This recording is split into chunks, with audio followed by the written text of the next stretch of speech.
성경을 통해서 만날 수 있는 하나님은 성품이 다양하게 성경에 등장합니다. 하나님의 성품을 한번 생각해 보세요. 그분은 어떤 분이십니까? 거룩하신 분이시죠? 그분은 자비로우신 분이십니다. 그분은 신실하신 분이십니다. 그런 하나님의 성품을 우리가 잘 알고 있죠. 근데 우리가 의식적으로 망각하고자 하는 하나님의 성품이 하나가 있는데요. 그것은 하나님의 공의로움입니다. 하나님은 공의로우신 분이시죠. 하나님은 공의로우셔서 마치 공의로운 재판관이 재판을 하듯이 그렇게 사람들을 판단하시고 심판하시는 분이십니다. 모세는 출애굽 공동체를 향해서 그들을 구원하신 하나님이 어떤 분이신지를 이렇게 증언하죠. 신명기 32장 4절. 그는 반석이시니 그가 하신 일이 완전하고 그의 모든 일이 정의롭고 진실하고 거짓이 없으신 하나님이시니 공의로우시고 바르시도다. 하나님은 공의로우시고 바르신 분이라고 증언합니다. 그래서 구약의 역사의 말씀에 보면 하나님은 공의로우신 그분의 기준을 따라서 인간의 죄에 대하여 징계하시고 심판하시고 진노하시는 모습이 낯설지 않습니다. 노아의 홍수 때에 그렇습니다. 인간의 죄악이 세상에 가득한 모습을 보고 심판하셨습니다. 여러분, 소돔과 고모라를 향해서 그렇게 하셨습니다. 그 성에 죄악이 가득한 모습을 보고 하나님께서는 불과 유황을 내리셔서 그들을 다 엎어버리시고 심판하셨습니다. 바벨탑 사건도 마찬가지입니다. 인간의 교만을 보셨습니다. 악을 보셨습니다. 그래서 그들을 향해서 심판을 내리시는 그런 모습을 보여주십니다.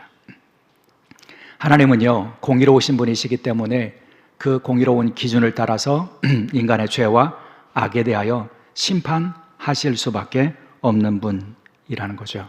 하나님의 심판에는 차별이 없습니다. 하나님의 백성이기 때문에 봐주는 것 없다는 말씀입니다. 출애굽 이스라엘 백성들의 역사에서 그랬잖아요. 민수기 16장의 말씀에 보면 출애굽 공동체 가운데 반역이 있었습니다. 고라, 나단, 다단, 아비람이라고 하는 사람들이 모세와 아론을 향해서 거부하고 반역했습니다. 그때 하나님께서는 땅이 갈라져 그들을 삼키게 하는 그런 진노를 내리셨습니다. 민수기 21장의 말씀에 보면 출애굽 공동체가 하나님을 반역하고 불평하고 원망할 때에 하나님께서는 불뱀을 그들에게 보내셔서 그들을 징계하셨습니다. 하나님의 백성이라고 할지라도, 하나님 사랑하는 백성이라고 할지라도 하나님께서는 당신의 공의로우신 기준을 따라서 그들의 악을 내버려 두지 아니하시고 심판하시고 징계하시는 모습을 보여주셨습니다. 이런 하나님의 심판과 또 징계는 인간이 만들어낸 어떤 힘이나 강대함의 제한을 받지 않으십니다. 제국들도 강대국들도 하나님이 심판하셨습니다. 당대의 최고의 제국을 이룬 애굽, 하나님께서 10가지 재앙을 내리셔서 그들의 악을 심판하셨습니다.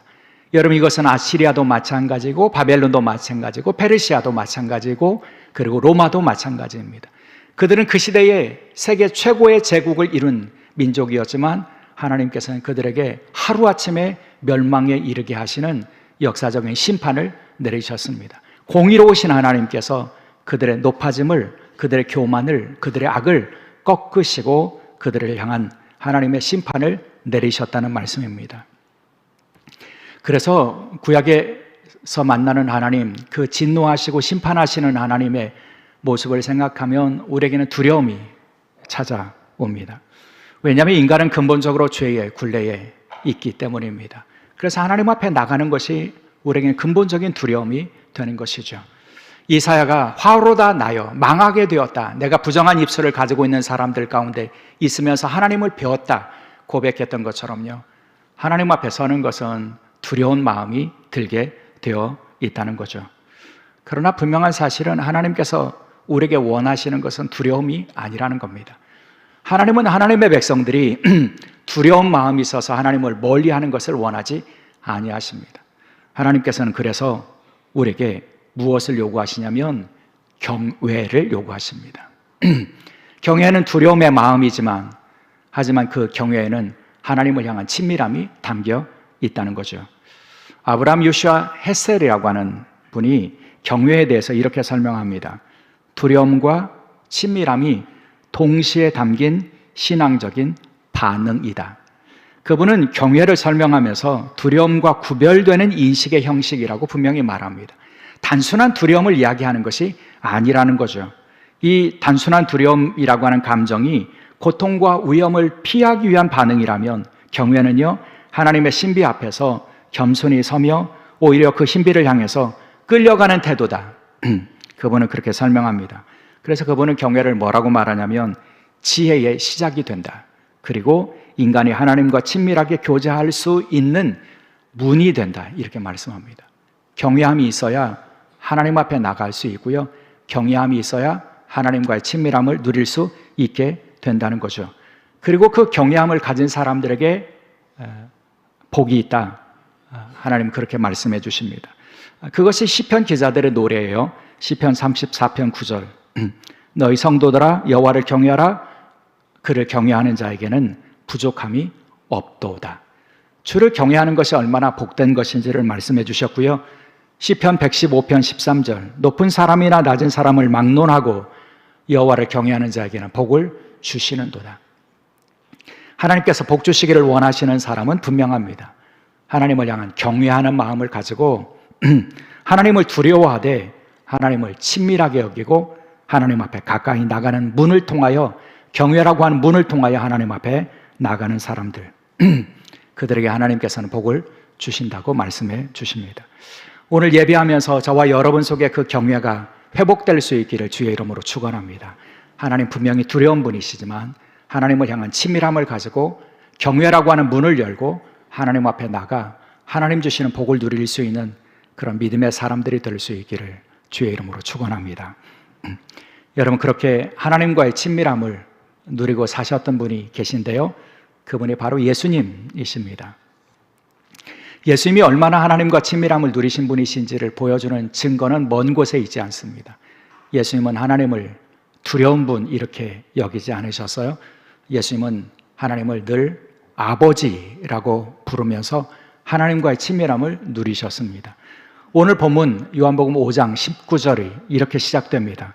그러므로 예수께서 그들에게 이르시되 내가 진실로 진실로 너에게 이르노니 아들이 아버지께서 하시는 일을 보지 않고는 아무것도 스스로 할 수 없나니 아버지께서 행하시는 그것을 아들도 그와 같이 행하느니라. 여러분, 예수님은 하나님을 아버지라고 부르면서요, 당신은 아버지의 일을 행한다, 아버지 하시는 일을 본다, 이렇게 말씀해 주십니다. 요한복음을 읽다 보면 이 아버지라고 하는 호칭이 낯설지 않아요. 왜냐하면 요한복음을 전체에서 살펴보면 아버지라고 번역되는 이 파테르라고 하는 단어가 118번 등장한다고 그러는데요, 그 중에서 하나님을 아버지라고 호칭하는 그런 의미를 가지고 있는 장면이 103번, 절대 대부분의 경우가 하나님을 아버지라고 친밀하게 부르는 그런 장면입니다. 오늘 요한복음 5장의 말씀을 우리가 함께 나누고 있는데, 요한복음 5장에만 해도 하나님을 아버지라고 부르는 표현이 무려 17번이나 나옵니다. 아주 빈번하게 사용되고 있다는 거죠. 예수님께서 기회가 되시면 늘 아버지라고 하나님을 소개하고 있다는 겁니다. 여러분, 특별히 예수님의 이 표현이 의미가 있는 것은요, 본문의 바로 앞에 말씀에 보면 유대인들의 핍박이, 유대인들이 예수님을 죽이려고 하는 그런 장면이 나온다는 거예요. 유대인들이 예수님을 죽이려고 하는 이유를 뭐라고 말하냐면, 그가 하나님을 아버지라고 하여 자신을 하나님과 동등된 것으로 여겼기 때문이다, 이렇게 말해요. 한마디로 말하면 유대인들은 예수님이 하나님을 아버지라고 부르는 것을 인정할 수가 없었던 거예요. 신성모독이라고 여겼던 거죠. 그래서 죽이려고 했던 겁니다. 그런데도 예수님께서는요, 그것을 아시면서도 하나님을 아버지라고 부르는 것을 포기하지 않으셨어요. 아버지, 내 아버지라고 부르시는 모습을 보여주셨고요. 그리고 그 아버지께서 나를 사랑하신다고 그렇게 고백합니다. 20절, 아버지가 아들을 사랑하사, 이렇게 말하죠. 하나님은 나를 사랑하신다. 나는 그 아버지의 사랑 안에 있다.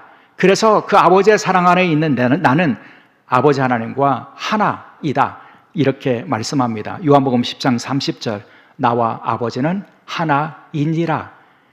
여러분, 예수님은요, 하나님을 아버지라고 부를 뿐만 아니라 아버지의 사랑 안에서 아버지와 나는 하나이고 연합해 있다, 이렇게 고백하고 있는 거죠.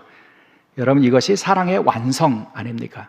사랑이 완성되는 것은 사랑하는 나와 사랑받는 대상이 서로 구분되지 않는 것 아닙니까? 너와 나는 하나야. 너는 내 안에 있어. 나는 네 안에 있어. 여러분, 그 사랑의 완성을 하나님과 예수님께서는 그 사랑의 완전한 일치와 연합을 경험하고 사셨다는 거죠. 그래서 예수님은 늘 아버지, 하나님을 그렇게 부르셨고 아버지의 보내심, 아버지의 일, 그것을 행하고 사셨던 겁니다. 사실 이 세상에서 살아가는 동안 우리는 육체를 입고 살아가는 동안에는 아버지와 아들의 이 친밀함, 사랑 안에서 하나됨을 이해하기는 쉽지 않아요. 제 경험으로 봐도 그렇고요. 제 주변에 봐도 여러분, 우리가 아들이라고 하는 이름으로 태어나지만 아들이라고 하는 이름을 얻고 살아가는 동안 그 아들들은 자꾸 아버지에게서 분리되려고 하는 그런 경향들이 있어요. 아버지의 권위를 거부하고 반항하고 그런 모습을 보여줍니다. 그래서 아버지와의 친밀함을 누린 그런 아들들을 제가 많이 못 봤어요. 다 어느 정도의 거리감을 두고 살아가는 모습들을 보았기 때문이죠. 근데 예수님은 그렇게 하지 않으셨다는 거예요. 예수님은 하나님을 그렇게 아버지라고 부를 뿐만 아니라 나는 그 사랑 안에 있다. 아버지께서 나를 사랑하신다 라고 고백하는 모습을 보여주셨고요. 그리고 그 사랑 안에서 아버지와 나는 하나이다, 연합하여 있다 라고 하는 사랑의 완성을, 사랑의 깊이를 그렇게 말씀하셨고, 그렇게 하나님의 아들, 사랑받는 아들이라고 하는 자각을 가지고 사셨다는 거죠. 여러분, 예수님께서 하나님의 아들이라고 하는 이름을 귀하게 여기시고 하나님의 아들이라고 하는 자각을 가지고 사신 것이 중요한 의미가 있습니다. 왜일까요? 그것은 단지 하나님과의 어떤 감정적인 친밀함의 의미가 있는 것이 아니고요. 예수님께서 당신을 하나님의 아들이라고 고백하는 것이 중요한 의미가 있는 것은 아들은 아버지의 일을 대신하는 존재이기 때문입니다.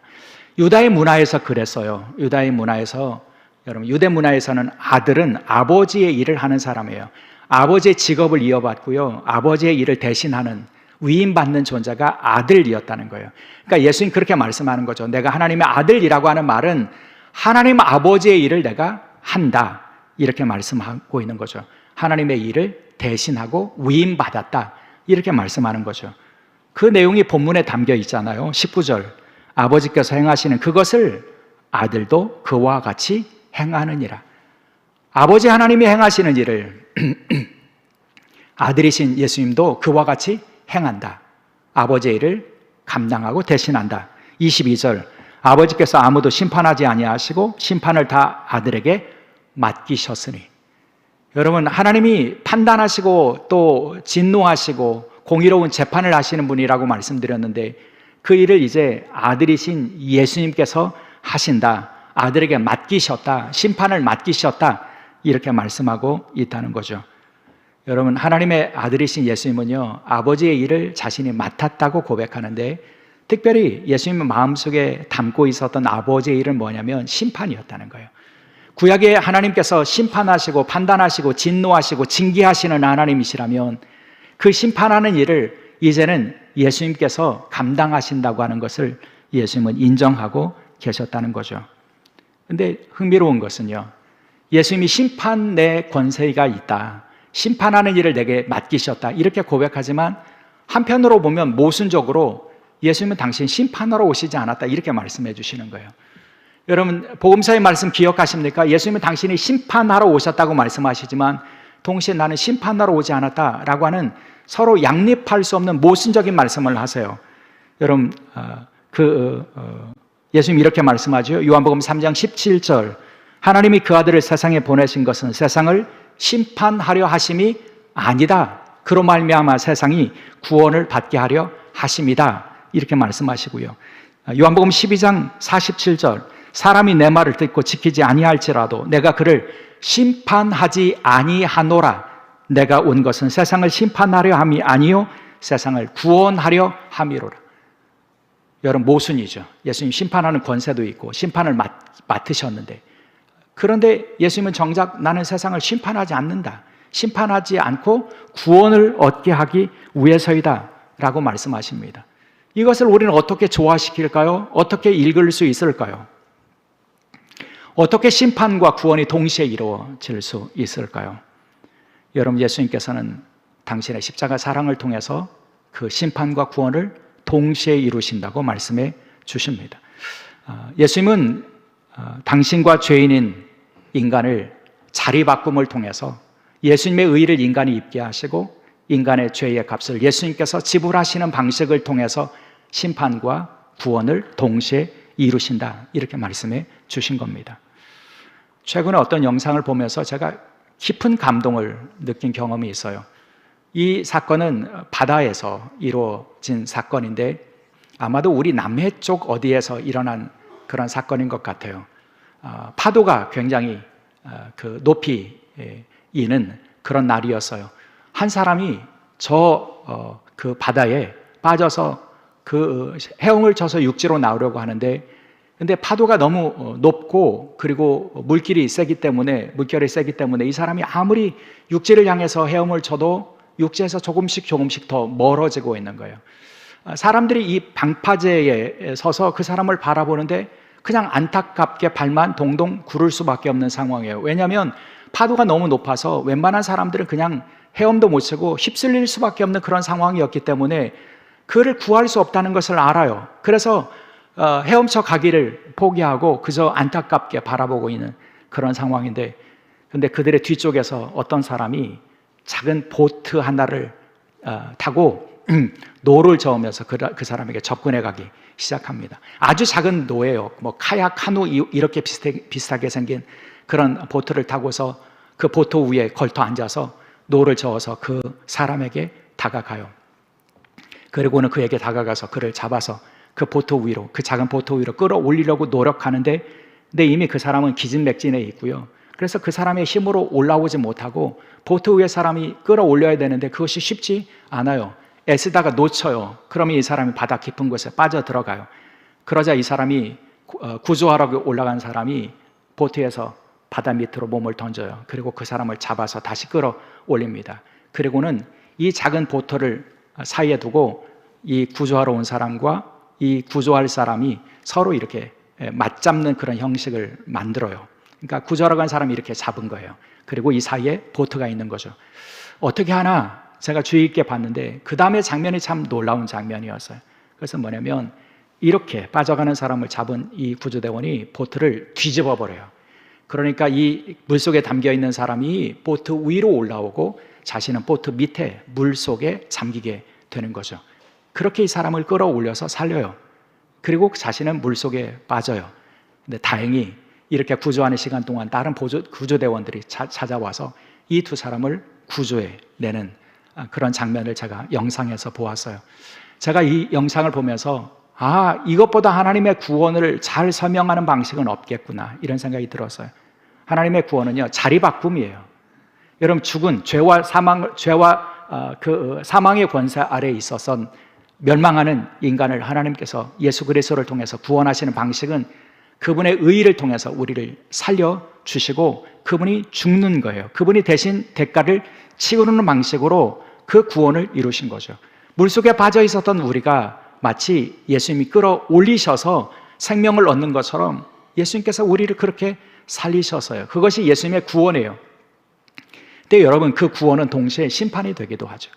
예수님의 사랑을 통해서 생명을 얻었는데도 그 사랑을 거부하고 다시 죄의 길로 빠져 들어가는 사람들은 다시 물속에 빠져 들어가는 사람처럼 결국은 멸망에 이를 수밖에 없기 때문에 그 구원의 사랑을 인정하는가 그렇지 않은가 하는 문제를 던져주시는 거죠. 그리고 그 구원과 생명이 그리고 심판이 동시에 이루어진다고 하는 것을 알려주시는 것입니다. 예수님께서는 그렇게 우리를 구원하여 주셨다는 거죠. 구원의 주가 되어주셔서 심판의 권세를 가졌지만 구원과 생명을 이루어 주셨다는 겁니다. 그렇다면 그 구원과 생명을 얻고자 한다면 우리에게 필요한 것이 있어요. 절대 필요한 것이 있어요. 그게 뭐냐면 믿음이라는 겁니다. 예수님이 나를 구원하러 오신 분이시고 그분의 구원을 경험하지 않으면 나는 결국 심판과 멸망 아래에 있을 수밖에 없다고 하는 것을 인정하고 그분을 믿는 것, 이것이 구원과 생명을 얻는 길이라고 주님은 말씀해 주십니다. 본문 24절에 예수님이 이렇게 선언하시죠. 내가 진실로 진실로 너희에게 이르노니 내 말을 듣고 또 나 보내신 이를 믿는 자는 영생을 얻었고 심판에 이르지 아니하나니 사망에서 생명으로 옮겼느니라. 여러분, 무엇이 우리에게 영생을 얻게 한다고요? 무엇이 우리로 하여금 사망에서 생명으로 옮겨지게 한다고요? 믿는 자는, 이렇게 말씀해 주십니다. 믿음이 필요하다고 말씀해 주시죠. 여러분, 믿는 자에게는 이미 영생이 있다고, 믿는 자는 심판에 이르지 않는다고, 믿는 자는 사망에서 생명으로 옮겼다고, 완료형으로 되어 있어요.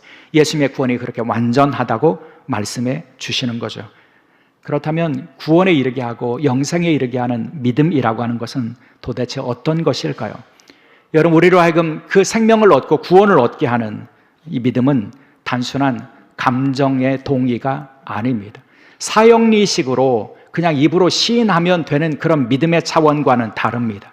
우리로 하여금 생명을 얻게 하는 그 믿음이라고 하는 것은 예수님을 우리가 신뢰하는 것입니다. 믿고 영접하는 것입니다. 생명의 주로 인정하는 것입니다. 그분의 사랑 안에 있는 것입니다. 그 사랑을 통하여 주님과 교통하는 것입니다. 그분의 주되신 삶을 사는 것입니다. 이것이 믿음이라고 할 수 있고, 그 믿음을 통해서 우리는 주님이 주시는 생명의 상태에 머물러 살게 되어 있다는 거죠. 그런 사람들이 주님과 친밀한 교제를 나누며 그런 사람들이 영적인 신분이 변화되어서 하나님의 자녀가 되는 권세를 누릴 수 있습니다.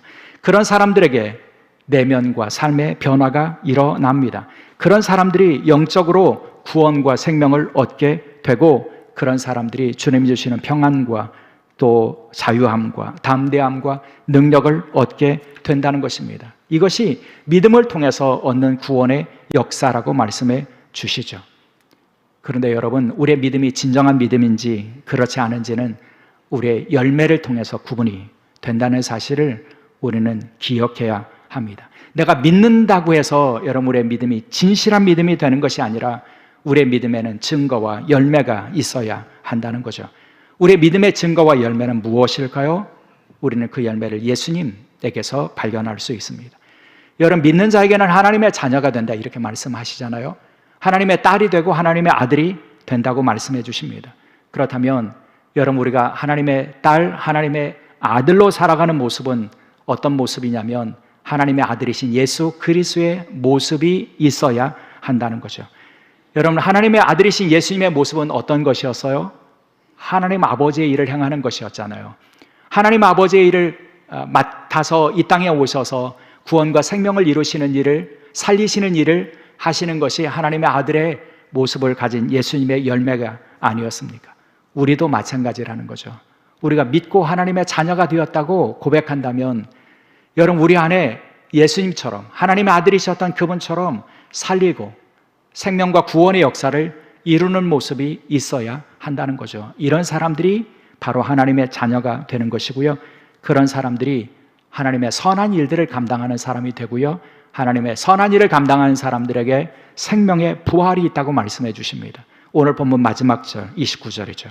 선한 일을 행하는 자에게는 생명의 부활로, 악한 일을 행하는 자에게는 심판의 부활로 나오리라. 여러분, 선한 일을 하는 사람들에게는 생명의 부활이 있다고 말씀해 주십니다. 여러분, 우리가 이 땅에서 하나님의 자녀로 살다가 우리가 이제 생의 마지막을 맞게 될 것인데, 무덤에 갇혀있는 자들에게도 주의 음성을 듣는 때가 있다, 이렇게 말씀해 주시잖아요. 최후의 심판이 있고 심판자이신 예수 그리스도께서 의인과 악인을 구분할 때가 있다, 이런 의미예요. 그런데 그때에 심판하시는 권한을 가지신 예수님께서 하시는 일은 뭐라고요? 선한 일을 행한 사람들에게는 생명의 부활로 나가게 하시고 악한 일을 행한 사람들에게는 심판의 부활이 오게 하신다, 이렇게 말씀해 주십니다. 그러니 예수님의 심판은 끝난 것이 아니라고 말씀해 주십니다. 예수님의 모습을 보면서 하나님의 아들, 하나님의 딸로서의 삶의 모습을 우리가 그분의 사랑 안에서 살고 그분이 하신 것처럼 하나님의 일을 행하고 구원의 일을 행하고 선한 일을 행하다가 생명의 부활에 참여할 수 있어야 한다고 말씀해 주시는 거죠. 얼마 전에 우리나라 고속도로에서 사고가 하나가 있었습니다. 밤에 고속도로를 운전하던 화물차 운전하던 분이 도로 밖에 있는 시설을 보지 못하고 그것을 들이받았어요. 사고로 인해서 그 화물차, 큰 화물차였는데 그 화물차가 균형을 잃고 넘어졌습니다. 그 화물차 운전하는 이 넘어진 운전자가 그 화물차 밑에 있을 수밖에 없는 그런 상황인데, 근데 그 고속도로에 수많은 차들이 지나가지만 하나도 이 화물차 운전자의 관심을 보이지 않고 그냥 지나갑니다. 그런데 한 작은 차가 그 앞에 와서 비상등을 켜고 멈춰 섭니다. 그리고 운전자가 주저하지 않고 그 쓰러진 화물차에 올라갑니다. 그리고는 그 화물차 운전자를 향해서 손을 뻗어서 그를 끌어올리려고 무진 애를 씁니다.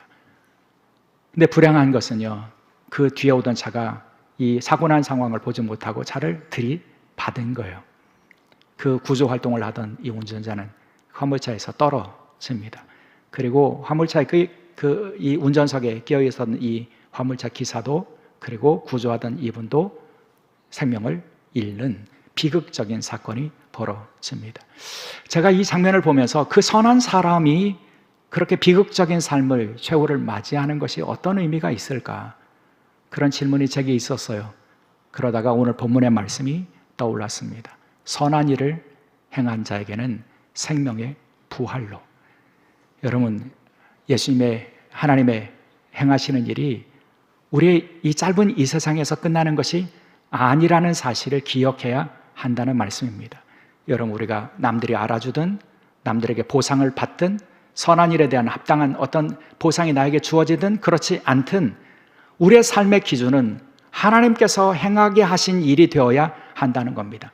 하나님의 아들이기 때문에, 하나님의 딸이기 때문에 하나님께서 행하실 일을 나에게 맡기셨다, 이렇게 말씀하시는데, 그 고백을 따라서 하나님께서 행하시는 살리는 일, 구원하는 일, 생명을 살리는 일, 이 선한 일들을 감당할 수 있어야 한다는 겁니다. 그 선한 일을 하는 사람들이 생명의 부활로, 부활의 영광에 참여하게 될 것입니다. 그 소망과 믿음을 가지고 살아가는 저와 여러분이 될 수 있기를 주의 이름으로 축원합니다. 기도하시겠습니다. 주님, 저희가 하나님의 자녀임을 고백합니다. 하나님의 자녀이오니 저희들이 하나님의 사랑 안에서 살게 하시고, 하나님의 자녀이오니 하나님의 일을 대신하며 위임받아 이 땅에서 살리고, 주님, 생명을 살리고 구원하는 선한 일들을 감당해 나가는 저희가 되게 도와주옵소서. 그 선한 일들을 감당하다가 생명의 부활의 일을 소망을 가지고 살아가는 주의 자녀들이 될 수 있도록 은총을 더하여 주옵소서.